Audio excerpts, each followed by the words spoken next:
A bold effort of despair might yet save us. The government therefore exerted every endeavor to rouse the public mind to noble resolution. Surrounded by ruins, France raises her threatening head. She was less powerful, less rich, and less fertile in resources. In 1792, when her levies en masse delivered Champagne. In the year 7, when the Battle of Zurich stopped a new invasion by all Europe. In the year 8, when the Battle of Marengo finally saved the country. Napoleon had in his hands the same springs, but they had lost the Republican spirit which once tempered them. Most of our chiefs were worn out in the service of their country, but this sacred fire animated the youth of France and beamed on a few aged heads devoted to glory. This was the last ray of hope. Napoleon was anxious, in the first place, to conciliate the confidence of the deputies of the departments. He could not announce to them that peace had been secured, but he wished at least to convince them that he had done all that lay in his power to negotiate for it.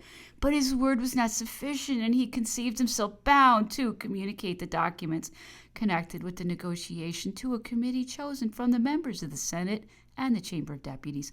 Messieurs de Lacépède, Talleyrand, Fontaine, Saint-Marsin, Barbey, Marbois, and Bournonville were the commissioners from the Senate.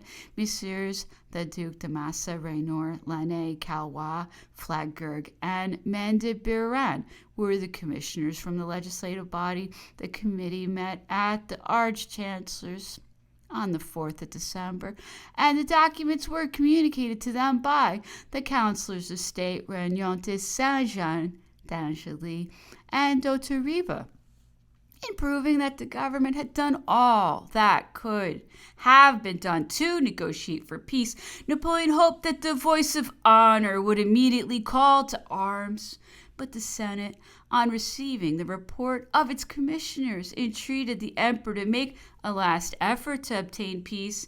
This, it was said, is the wish of France and the demand of humanity. Should the enemy persist in his refusal, we will then fight amidst the tombs of our fathers and the cradles of our children. Napoleon, in his reply to the Senate, endeavored once more to explain his real intentions. The recovery of our lost conquests, said he, is now no longer the point in question. I will, without regret, make the sacrifices required in the preliminary basis proposed by the enemy and which I have accepted. But if the enemy will not sign peace on the basis which he himself has proposed, we must give him battle.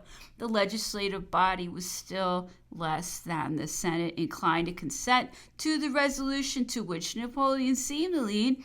On the proposition of the deputy Lannes, the reporter of the commissioners, the assembly required that the government should bind itself down for the future by engagements which would have pronounced a censure on the past. It was impossible openly to refuse to fight for the integrity of the territory, but advantage was taken of the urgency of the circumstances to demand guarantees of individual liberty and security, a demand which was in fact an indirect accusation of tyranny. Thus, then, instead of a union of zeal and devotedness against the common enemy, Napoleon was assailed by murmurs and reproaches. It was well known that England had agents and correspondents in different parts of France, and particularly at Bordeaux, and that she was everywhere endeavoring to revive the hopes of the old partisans of the House of Bourbon. These circumstances rendered the unexpected opposition of the legislative body the more serious and embarrassing. Time which develops everything, and the intoxication of success, which is always indiscreet, will one day or other reveal the facts of this conspiracy, with which at the time the police was but imperfectly acquainted. Nevertheless, in what was passing around him, Napoleon could not fail to observe a plot combined by factious individuals. Yielding to his suspicions, he determined to dissolve the legislative body, and in his farewell audience to the deputies, he expressed his dissatisfaction in forcible terms. "I called you together," said he, "for the purpose of assisting me, but you came to say and do all that was requisite to assist the foreign enemy. Instead of uniting us, you divide us. Do you not know that in a monarchy, the throne and the person of the monarch are inseparable? What is the throne? A piece of wood covered with velvet. But in monarchical language, I am the throne. You talk of the people. Are you not aware that I am preeminently the representative of the people? To attack me is to attack the nation. If abuses exist, is this the proper moment for remonstrance? When 200,000 Cossacks are passing our frontiers, is this the time to dispute about individual liberty and security when the question is to preserve political liberty and national independence? Your visionaries are for guarantees against power. At this moment, all France demands only guarantees against the enemy. You have been misled by the people devoted to the interests of England. And Monsieur Lannes, your reporter, is a bad man."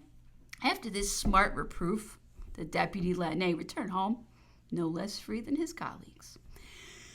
The year 1814 commenced amidst these serious dissensions. The most alarming intelligence was received from the different points of our frontiers. Prince Schwarzenberg, who was master of the passes of Switzerland, had at first thrown the great body of his army on Hüningen and before his right, which he had too rapidly attempted to extend through the valley of Alsace, experienced a check at Colmar on the 24th of December. He directed his left wing across Switzerland as far as Geneva. This place might be considered one of the gates of the empire, and it had received powerful reinforcements from Grenoble. But at the first moment of danger, General Jordi, the commander of the garrison, was seized with a fit of apoplexy and suddenly fell dead on his parade. The prefect Capel fled, and the people of Geneva, being thus left to themselves, immediately lowered their drawbridges before the Austrian advance guard. General Bubna took possession of Geneva on the 20th of December. The latest dispatches announced that Prince Schwarzenberg, after leaving in his rear a few detachments to mask Hüningen and Beaufort, was advancing his center columns on Epinal, Vesoul, and Besançon.